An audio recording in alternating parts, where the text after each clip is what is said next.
Эфирда яңалыклар вакыты, студияда Алсу Нуриева исәнмесез. Бүгенге чыгарылышның төп темалары. Барлык һөнәрләрдә яхшы һәм кирәк. Әлмәт уку йортларында ачык ишекләр көне. 9 класстан китеп, уже техникумга поступать итеп, тизрәк уже эшләргә насыйплары бар. Хөрмәт һәм дан сезгә ветераннар. Мәмәт авылында җиңүче май акциясе. Яш буынга без сугышның ничек әһәмиятле икәнен, безгә ничек кадерле икән бу җиңүнең җиткерәсебез килә.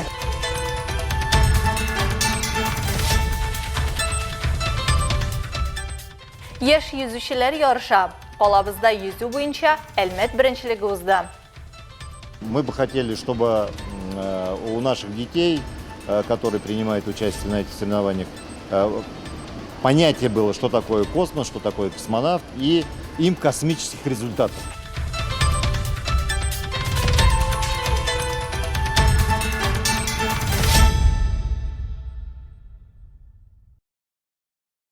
Бүгеннән 11 майга кадәр Татарстан Республикасында янгынга каршы режим кертелә. Бу чорда ачык территорияләрдә учак ягу тыела. Шул исәптән чүпчәр яндыру, мангалда ризык әзерләү, 1-3 класслы пиротехника куллану да ярамый. Янгын куркынычсызлыгы таләпләрен үтәмәгән өчен административ штрафлар 2 мәртәбә арттырыла. Хәзер ул гражданнарга 10 меңнән 20 мең сумга кадәр, вазифаи затларга 30 меңнән 60 мең сумга кадәр, юридик затларга 400 меңнән 800 мең сумга кадәр тәшкил итә.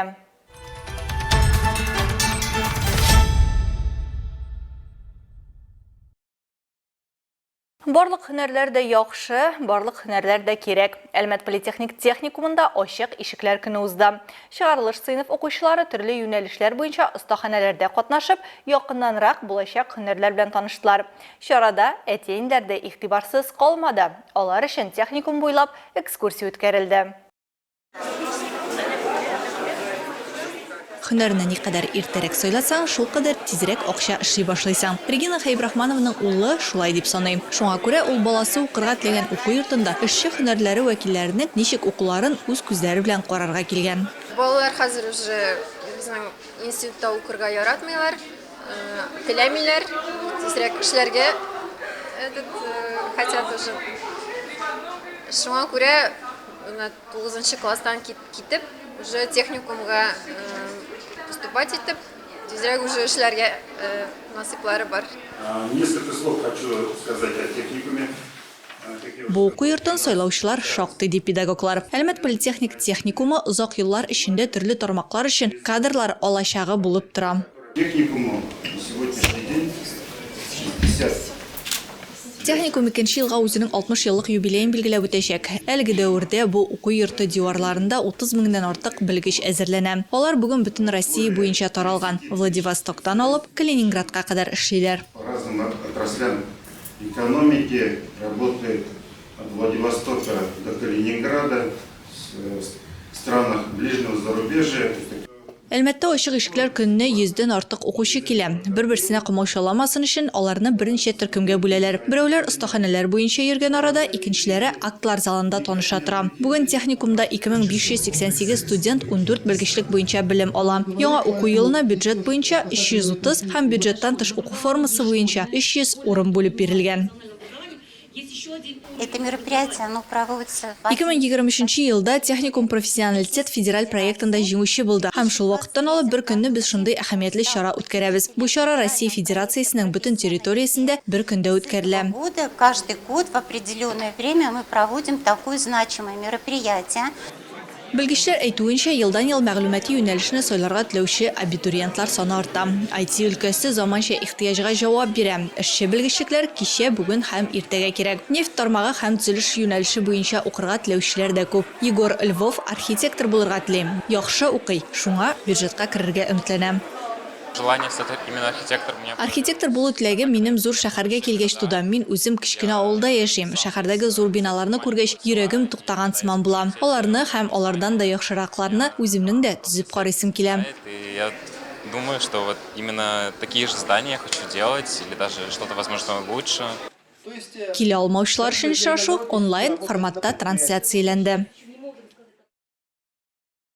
Бердәм ачык ишекләр көненә Әлмәт музыка клиеты дә кушылды. Биредә киләсе уку елына 60 студент кабул итәргә әзерләр. Булачак музыкантлар һәм аларның әтиенләре өчен оештырылган программа 2 бүлектән торды. Сүз Алса Әхмәтҗановага.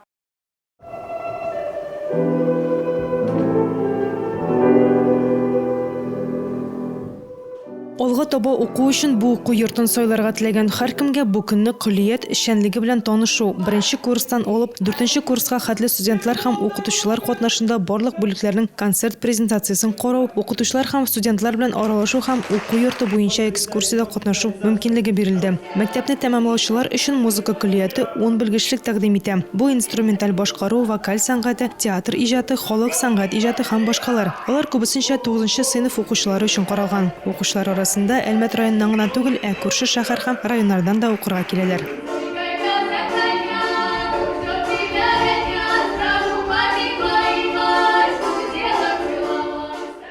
Принимаем 60 абитуриентов. Без 60 абитуриент кабул итәбез. Конкурс кайбер белгечләр буенча бер урынга 1,5 кеше тәшкил итә. Бу чара белән без ата-аналарга чыгарыш укучыларына уку процессын күрсәтәбез. Безнең иҗат йортына укырга килергә чакырабыз. До родителей хотелось бы навести, чтобы они поступали, обязательно направляли своих детей в наш храм творчества.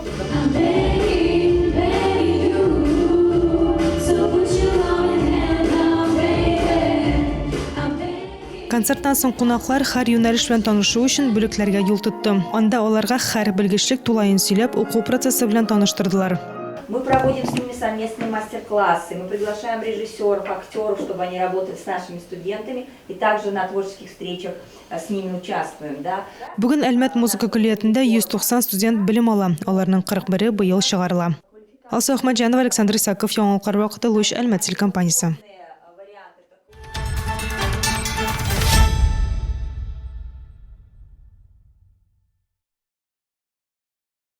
80 ел элек өлкән буын яулаган җиңү безне яңа батырлыкларга илһамландыра, рухыбызны ныгыта, авырлыкларны җиңеп алга барырга ярдәм итә.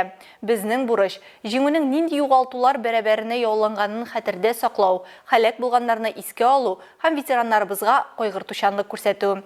Илебездә иң әһәмиятле һәм хөрмәтле бәйрәмгә бер ай кала калабызда Победный май, җиңүче май исемле акция старт алды. Мәмәт авылында узган чираттагы бәйрәм чарасын biz de күреп кайттык.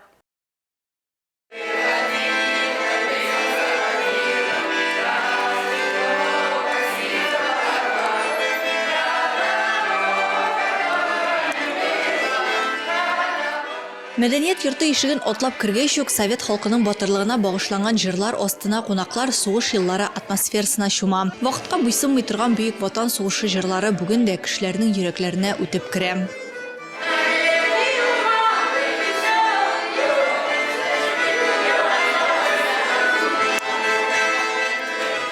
Моннан тыш авыл халкы бөек җиңүгә багышланган иҗади остаханәләрдә катнашты. Кызыл канәфер, тынычлык символы булган күгәрчен һәм башкалар. Теләге булган һәркем үз куллары белән истәлекле сувенирлар ясый алды.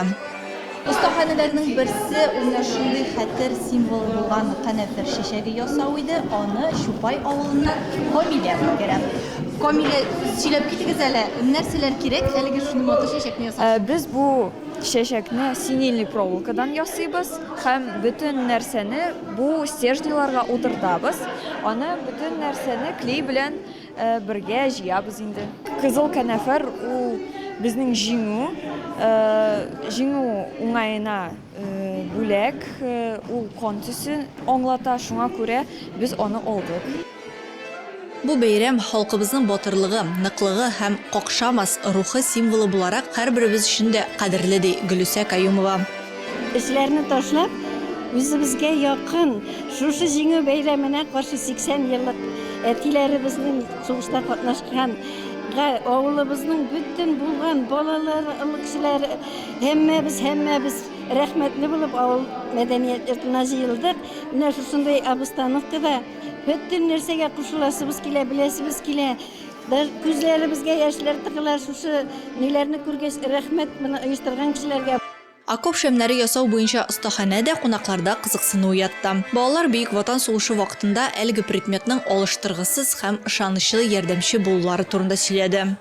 Biz железный банк алабыз. Ул бренди консервалардан алып була, хоть нәрсәдән. Һәм biz алабыз картон, заранее киселгән. Аннары алабыз тагын берне, бәләкәйрәген, һәм уртага куябыз теге, чтоб аны яндырырга. Һәм парфюм белән итәбез.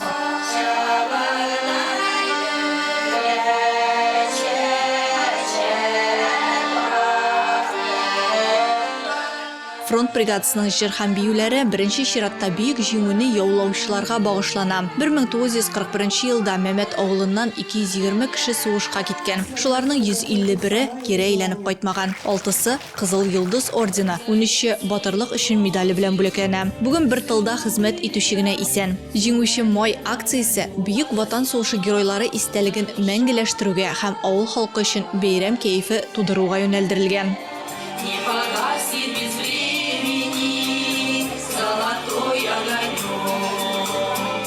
Бүгінгі күнде біздің шушы мәдениет йортында Бөек җиңүнең 80 еллыгына башланган бик мөһим чара. Без шул чарага бик теләп әзерләндек. Бу чара бик әһәмиятле, чөнки яшь буынга без сугышның ничек әһәмиятле икәнен, безгә ничек кадерле икән бу җиңүнең җиткерәсебез килә. Акция кысаларында фронт концерт бригадалары авыл йортларында 25 апрельгә кадәр матур бәйрәм чарасы бүләк итәчәк.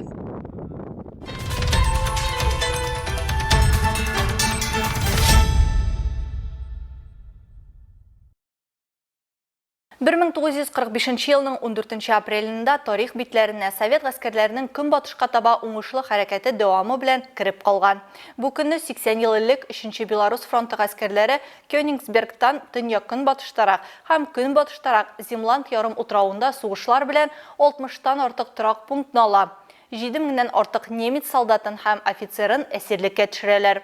3-нче Украина фронты гаскәрләре Венадан көнбатыштарак Трайзен елгасын кичеп Герцогенбург шәһәрен, шулай ук 60-тан артык башка торак пунктны ала. 2-нче Украина фронты гаскәрләре Чехословакиядә уңышлы һөҗүмен дәвам итә. 1945 елның 14 апрелендә безнең гаскәрләр 67 немец танкын һәм үз йөрешле орудиясын, 57 самолетын юк итүгә ирешә. Бөек җиңүгә нибары 25 көн калып бара. –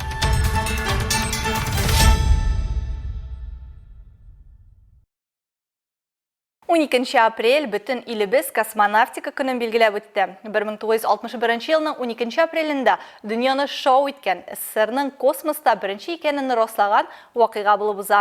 Галәмгә беренче мәртәбә юл ачкан әлеге тарихи вакыйганы һәм легендар Юрий Гагаринны Мирас спорт сәламәтләндерү комплексында искә алалар.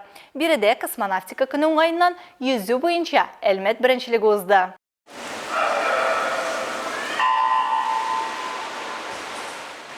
Мотор традиция буенча ярыш башланыр алдыннан спортчыларны видео элемтә аша халыкара космик станциядә булган космонавт сәламләде. Россия Федерациясе герое Алексей Овчинин барлык катнашучыларга да җиңеллек һәм җитезлек теләде. Приветствую вас, дорогие участники соревнований, посвященных Дню космонавтики. Добра вам, энергии, упорства в достижении целей, достойных соперников и заслуженных побед. С борта Международной космической станции космонавт Роскосмоса Алексей Овчинин. Мы бы хотели, чтобы у наших детей, которые принимают участие на этих соревнованиях, понятие было, что такое космос, что такое космонавт, и им космических результатов. Республикабызның 22 районыннан 430 спортчы үзләренең иң яхшы нәтиҗәләрен күрсәтергә тырышты. Оештыручылар 3 яшь төркеме өчен төрле дистанция әзерләгән. Иң яшьләр 50 метр, урта яшьтәгеләр һәм өлкәннәр ирекле стиль һәм брас белән 100 метр, комплекс белән 200 метр йөзде.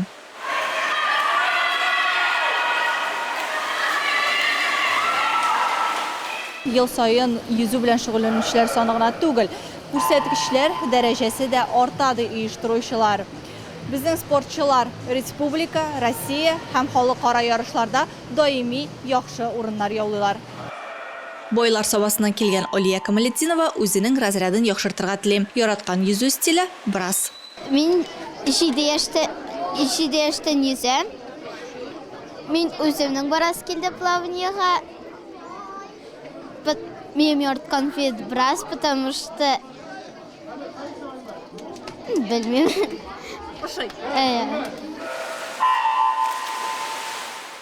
Командалары белән алар ярышка алдан ук әзерләнә. Даими тренировкалар яхшы күрсәткечләрнең сере ди спортчылар. Я сегодня плыву дистанции. Бүген мин 50 метр аркада, 50 метр брас стиле белән йөздем. Бу әле башы гына, тагын башка дистанцияләрдә дә йөзәчәкмен. Яраткан стилем брас. Алай мин 150 метрында рәхәтләнеп йөзәм. Люблю его, потому что он мне нравится. Я метров 150 плыла по нему. Иң яхшы нәтиҗә күрсәтүчеләр медальләр белән бүләкләнде. Бүген Әлмәтнең 12 бассейнында 3000-дән артык бала һәм яшь үсмерләр йөзү белән шөгыльләнә. Аларга өстәп хөкемдарларның да дәрәҗәсе арта. Алар төрле ярышлар аша калабыз рейтингын күтәрә дә җитәкчеләр.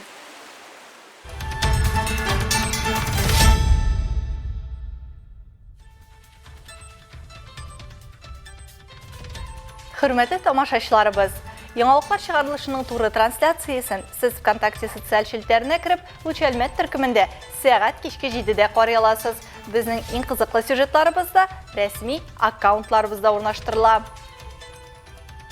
Бүгенге чыгарылышта шулар иде. Мин Алсу Нуриева һәм монтаж операторы Динара Гайнетдинова сезнең белән саубуллашабыз.